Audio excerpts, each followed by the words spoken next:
Hey there, welcome into Unpaid Interns. We have a special Thursday morning episode. I'm Griffin Epstein, and we are just a couple days out from the Super Bowl, and we have a great guest to talk all about it. Nathan Vickers joins me today. He's an MMJ and reporter for KCTV5, the CBS affiliate in Kansas City, and he's coming to us from where the Super Bowl will be in Tampa. Nathan, it's great to have you on today. How you doing? Griffin, good. It's nice to meet you. Thanks for having me. And I'll start with this because you're in Tampa. You're getting to cover the game. You've been there a couple of days. So what's the environment been like so far? Obviously, it's probably a little different than last year in Miami. Yeah, so this is the third time I've covered a Super Bowl. The company that I work for, Meredith, they sent me to Atlanta 2 years ago, and then last year we got to go to Miami, and then this year in Tampa.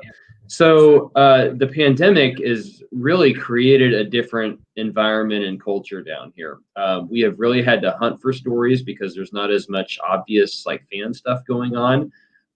We got in a little bit earlier, and we're putting together more pieces than we have in prior years. So we're doing more coverage, but there's less like stuff that's right in front of us. So we've really had to hunt this year for our stories. And we've taken advantage of social media and crowdsourcing, and we've been able to branch out. And in a way, I've really enjoyed that because it's been a good chance to see Tampa and see the Bay Area around here. One great resource for us has been a big Facebook group called Arrowhead South, which is a group of Chiefs fans who just live in Florida. And it's amazing. They have like 100,000 members or something like that. It's crazy. And they all want to show us how much they love the Chiefs. And so that's been really eye-opening to me is just to see how big a following the Chiefs actually have here in Tampa. I guess it feels like everyone's in Florida. You can always find someone in Florida. You mentioned that story. I'm curious if you found any other interesting stories so far from your time in Tampa relating to the Super Bowl. I am really excited this morning because I'm going to take a boat ride out on the waterfront to get a tour of Tampa Bay. And the captain of the ship has promised me that we'll go and see Tom Brady's yacht. So I am so excited about it. I think it's just going to be a boat. Like it's just a blue boat on the water, but it's Tom Brady's blue boat on the water, right? So I think our viewers will be really interested in that. And I'm just interested to see it as well. I haven't been out on a boat in years since I was a kid. And hopefully I won't fall in and soak my camera.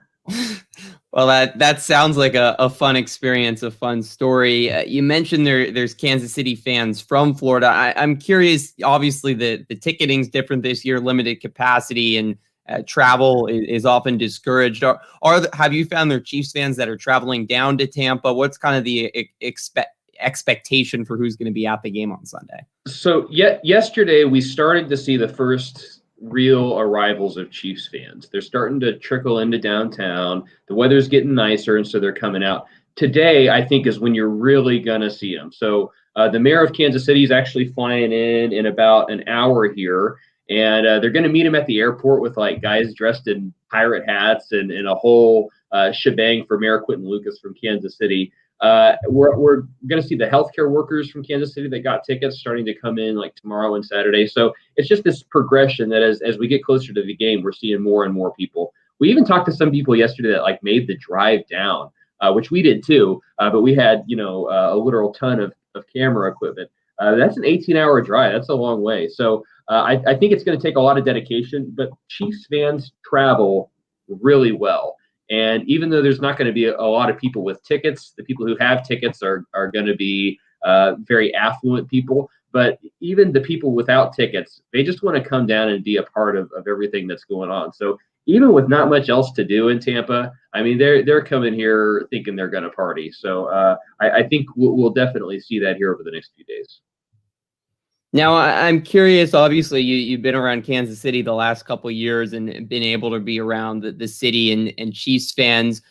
Are expectations kind of different this year? Is there kind of a different approach from the city after last year winning the first championship since 1970? I mean, a lot of people, obviously, a lot of Chiefs fans weren't even alive for that, and now trying to go back-to-back this year.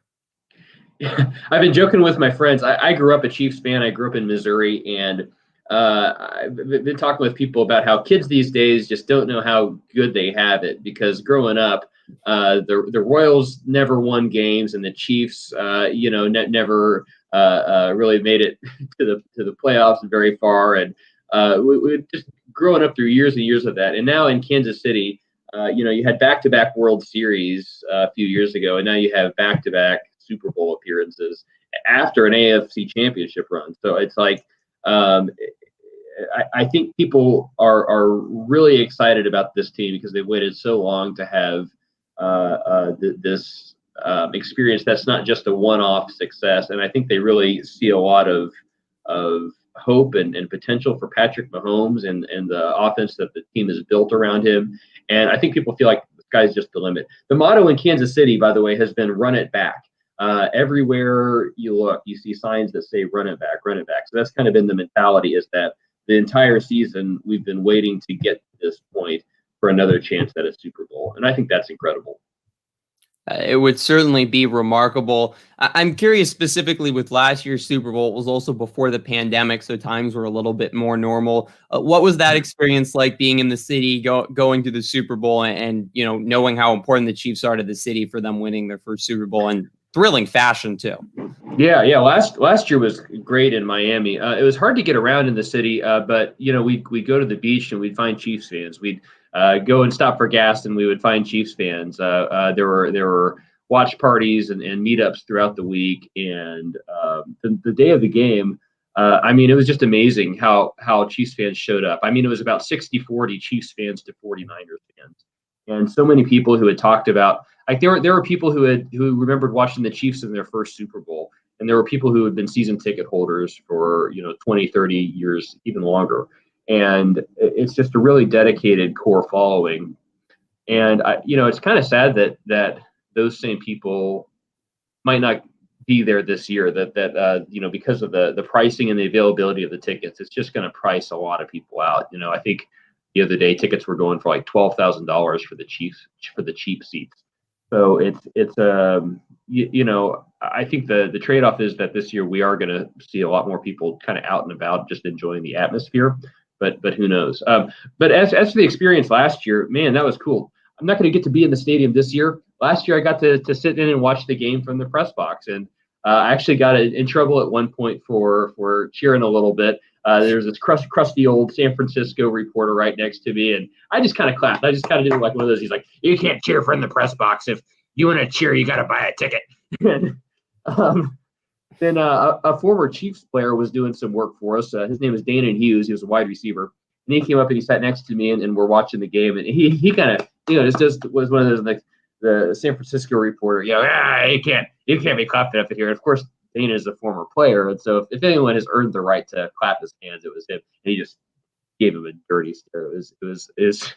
I'll always remember that. The other thing I'll always remember is that about halfway through the fourth quarter, I had to go outside in the fan concourse to get ready for our post-game coverage. So I had my camera with me, and I'm setting up.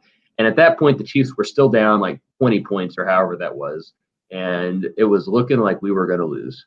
So I'm just sitting there outside, and then I hear these like eruptions of noise. I'm like, what's going on? So I check my phone. I say, oh. And I check my phone again. I said, oh. And so I missed the Jet Chip Wasp play, and I missed the entire comeback. But even just being there outside the actual seating area and listening to all this unfold and just feeling that energy from the crowd was incredible. And then, of course, we went down and took pictures in the confetti after the game. Had to be a special experience. I know it was not a fun experience watching it. Personally, for me as a 49ers fan. I'm so sorry. Did not enjoy watching that fourth quarter. What happened to the 49ers this year, man? They just kind of fell apart. I really felt like they'd be a dominant team again this year. Yeah, it was a surprising season. Injuries were a big factor, and a lot of quarterback questions in the offseason. But certainly two teams that have gone in opposite directions in the past year. And I think a big part of that is the Chiefs quarterback, Patrick Mahomes. Wanted to talk about him a little bit. The resurgence has certainly been led by Mahomes. What does he mean to the city? What is his connection, you feel like, with the city as someone that reports in Kansas City? Patrick, he's like the unofficial mayor of Kansas City. Like, that guy, I don't think anyone would say a bad thing about him. And it's not just what he does on the field. I mean, on the field, we of course see him making plays that no one else is making. The sidearm throws and the no look passes, and using his feet. He's clearly.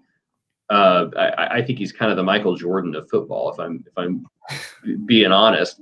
But it's not just that. He's also just a nice kid, and he's a class act. And he and his and Brittany Matthews are just.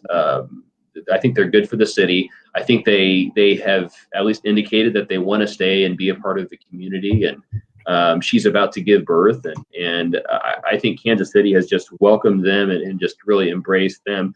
I think largely because of his talent, but also just because he's such a leader and such a class act. Certainly a household name already early in his career in Kansas City. I'm curious, two very different years, two different very seasons for the Chiefs. They both had a lot of success. Things have been so hard for so many people, and sports have provided an outlet in some ways over this past year during the pandemic. Have the Chiefs maybe in some way been more significant for the city just because the pandemic has been so challenging for so many people's lives right now? Yeah, absolutely. And people tell us that all the time. They say, like, football makes me feel normal. Football makes me feel like, it's okay for a minute. I did an interview with a healthcare worker before we left. She's a nurse at KU Med in Kansas City. And she talked a lot about how whenever she goes to Arrowhead Stadium, her mother had been a big Chiefs fan and a season ticket holder, and she passed away a few years ago. And she said, whenever I go to that stadium, I feel like my mom is there with me. And sports kind of connect us to that, right? Like so much of the excitement around football and the Super Bowl and all that, it has nothing to do with football. It's just about the experience and how it makes us feel. And so I think people in Kansas City have been really comforted by the fact that we're seeing one of the best teams in the city's history, about to do something great once again. Let's talk a little bit more about the game and I guess the significance for the Chiefs. No team has won back-to-back Super Bowls since 04-05. That was the New England Patriots. Is the feeling in Kansas City, I guess, in this point, and I know you're a news reporter, not a sports reporter, but curious to hear your take as someone that's been around this team. Is this team a dynasty if they win on Sunday, where, especially in the NFL, it's almost unheard of to win back-to-back Super Bowls? I think in Kansas City, we really feel like we have the start of a dynasty. I think we also are very well aware of the fact that that could very well change depending on what happens with coaching changes or injuries or at some point they're going to have to free up some salary cap space. I think we're on the edge of that, right? But it all depends on a lot of factors. I don't think it's just a Mahomes thing, and it's not just an Andy Reid thing, right? So I think a lot of things have to happen for that. But I think there's a lot of opportunities for that in the future if we can continue to draft guys that are going to make plays for us and step into roles that we need to fill. So in the past they've done a great job with that. But who knows going forward? I think in Kansas City we kind of fear a little bit becoming as hated as the New England Patriots.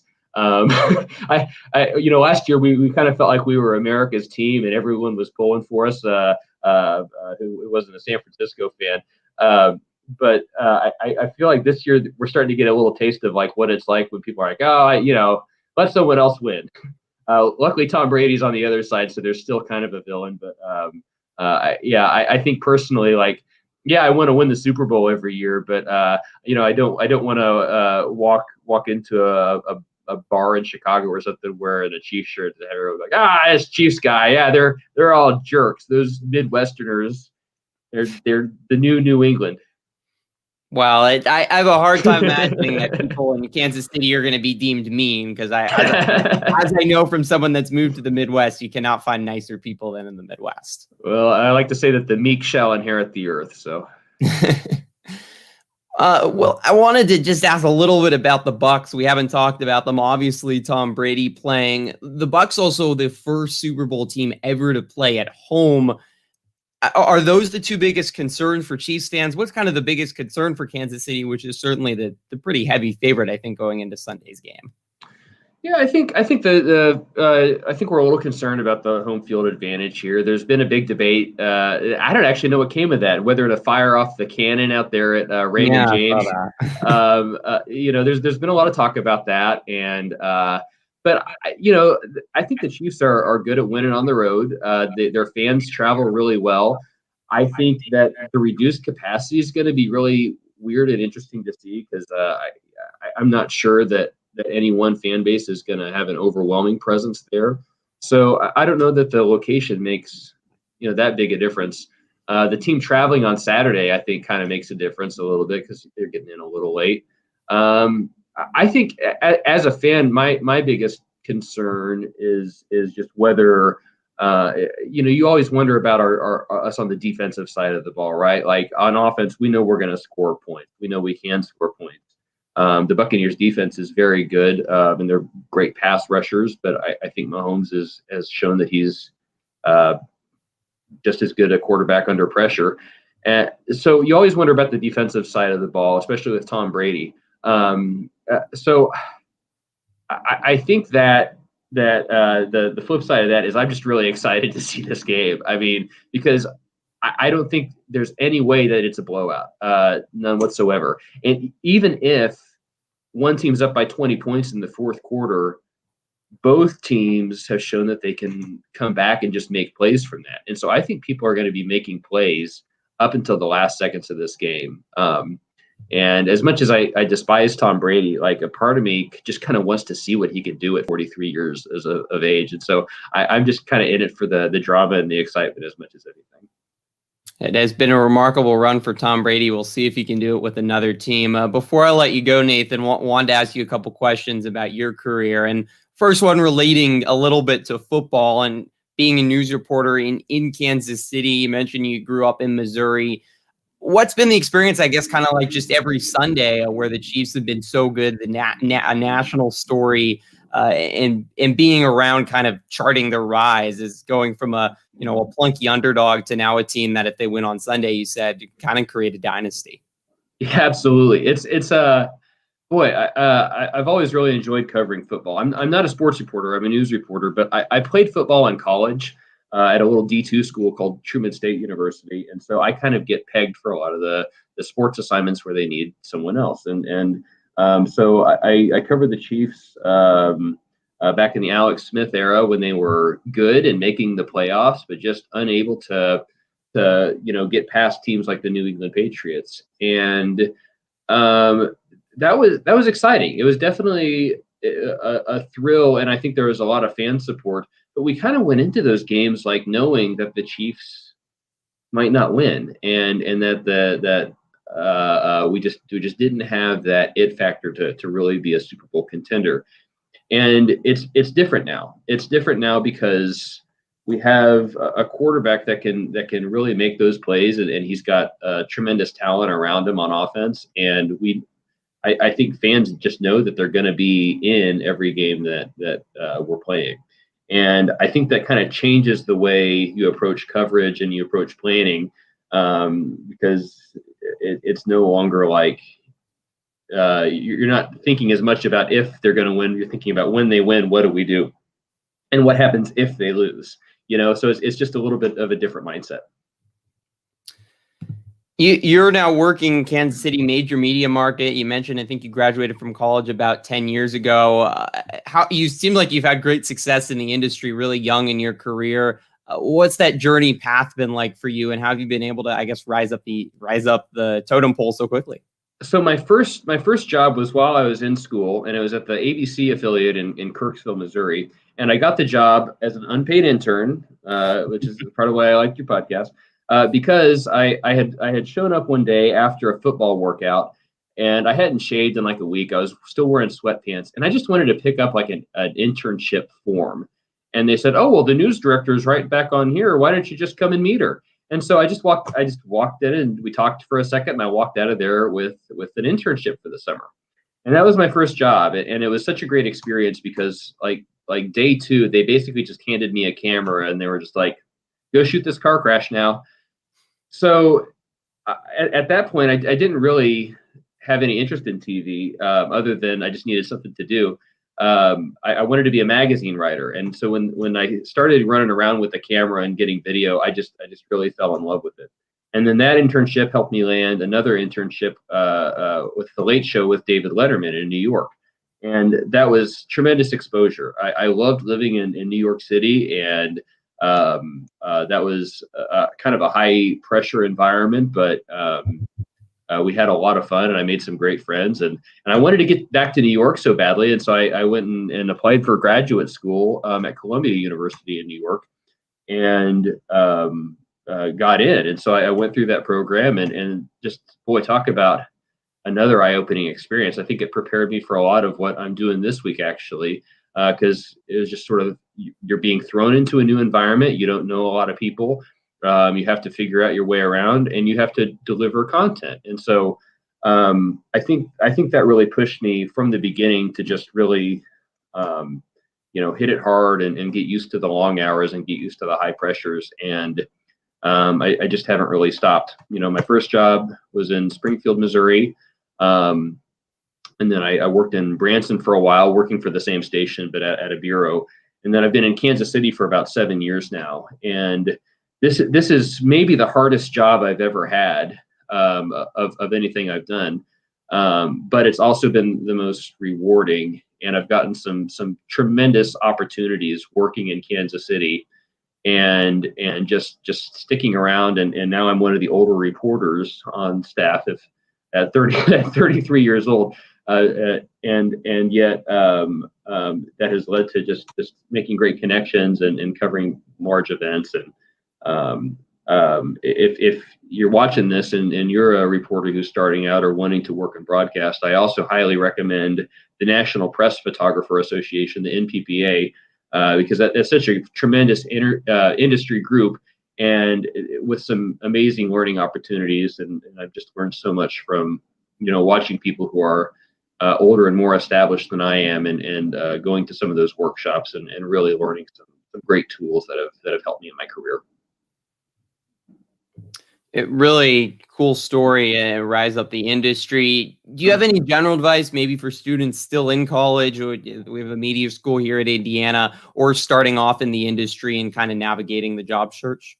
Yeah. I always tell young people, invest in yourself. I mean, that might mean that you go out and you buy a camera. That might mean that you take an extra course on computer program or coding just to like learn it. That might mean that you'll learn another language, but invest in yourself and really focus on developing that tool set that's going to help you in the long run. Because I think so many reporters come out and they just want to write, or they just want to be on TV, and they just want to sort of have the same role that every other reporter has. And I think in this day and age, you have to have a niche for yourself, and you have to be willing to invest in yourself, whether it's improving your production values, or being able to do some online development through coding, or just knowing everything there is to know about the Kansas City Chiefs, or something like that. So just do the extra things, outside of class. Find ways to invest in yourself and make the product better. One question I always like asking reporters, especially news reporters, when we bring them on to Unpaid Interns, is over their career, what's maybe been the most interesting story or person or package that they've done, something maybe inspiring or interesting or just fun? What stands out in your career as maybe the highlight story that you've ever done? Obviously, man, all related. I've won awards for various stories that I've done over the years, and I've told some very meaningful stories. The one, when people ask me that, the one my mind always goes to is the weirdest story I've ever covered. And that was a guy who was riding a four-wheeler the wrong way down the interstate, naked and high on PCP. And there was some guy with a phone. They got it on their camera, and he had this great commentary that it was like, it was like if you took Florida man and put him in Missouri for a day. It was the craziest thing. And that's always just whenever I think like, oh, there's never a dull moment. I just happened to be working that shift, and that's the weirdest story I've ever had to tell. That is quite a story. That's something. Yeah. Well, I wanted to ask you a couple fun questions before I let you go. I know Super Bowl parties are not going to really happen this year. You want to social distance, but one of my favorite parts of the Super Bowl is the food. So a two-part question for you. I'm curious what your favorite Super Bowl food is. And also one thing, when I was younger and used to always go to Super Bowl parties in my hometown, they would always make a food from like a hometown food from one of the teams playing in the city. So I'm curious, if I wanted to have a small gathering on Sunday and wanted to have some Kansas City themed food, what food should I be making? Yeah, man, smoke some ribs and get some burnt ends, some brisket. You can't go wrong with the Kansas City barbecue. That's a good way to do it. Drink some Boulevard beer if you're of age. Let's see, what else have we got? Eat a Casey strip. You can't go wrong with like those Kansas City staples for sure. My favorite food growing up, this is so weird. My mom used to make like tortilla pinwheels with like cream cheese and olives and stuff, and I would just wolf those down. We loved hosting Super Bowl parties as a kid, and that's what I always think of when I think of like party food. Haven't had those in years. Yeah, I don't know what's better on the Super Bowl, is the food or the actual game. Yeah, I think it's the commercials, right? You watch it for the commercials. Even though I love the Chiefs, I love football, I love watching football, but you can't talk to me during the commercial break. And some people, it's the halftime show, the only thing they have to be sitting down for. But it's certainly a great American cultural event. I've never understood the fascination with the halftime show. I mean, it's cool. Okay. I got to take that back for a second, because last year in Miami, I got to see part of it, and holy cow, it was impressive. Like, seeing it in person is so much cooler than seeing it on TV. I think when you're watching at home, I've always kind of been like, oh, this is just a concert. Like, why? And then in person, you're like, oh wow, they take up the whole field. They rehearse for days. Like, they have to have rehearsals just to like get used to moving the stuff on and off the field. And the groundskeeper has to be there just to supervise how they get stuff on and off the field so that they don't damage the turf. It's like it's easily the most impressive like 20-minute performance, I think, in the entire world. It's the concert of the year, they say. So yeah. Well, I did want to ask you a football question before you go. I got to get your game prediction. Also, who do you think is going to be the MVP? And I guess a reason why, who wins and who's the MVP? Oh, geez. Okay. I mean, I think the Chiefs, and I think the answer to both questions is Mahomes. I mean, I think that the Chiefs will pull it out. I don't think it's going to be a blowout. I think it's going to be an exciting game that comes down to who makes the most plays, and I think the answer to who makes the most plays is going to be Patrick Mahomes, Tyreek Hill, Travis Kelce. So I think they'll win the game, and then I think Mahomes will be the game MVP. Honestly, I think that even if the Chiefs lose, I think we'll see. I don't know. We see these kinds of performances from Mahomes so often that you just kind of have to expect that he's going to put on a show, whether they pull it out or not. Well, Nathan is going with his hometown Chiefs team. It should be a fun game, Nathan. We really appreciate you coming on. Really fun insight, and hope you have another nice couple days in Tampa. Enjoy the warm weather too. It's not as warm in the Midwest right now. Griffin, I've been working like 18-hour days the last 2 days, and this is a really nice break to like just kind of take a few minutes and sit and talk to you. So thank you very much. I'm glad I could provide a little break from the warm weather. I appreciate it, Nathan. All right, thanks, man. All right, that will do it for today's episode of Unpaid Interns. As always, if you missed any of this Unpaid Interns episode or any of our past Unpaid Interns episodes, you can check them out on the IU Sports Media YouTube page, Twitter page, or you can listen to them wherever you listen to your podcasts. Hope you have a great Super Bowl weekend. We will be back on Monday with another Unpaid Interns episode. Until then, so long, everyone.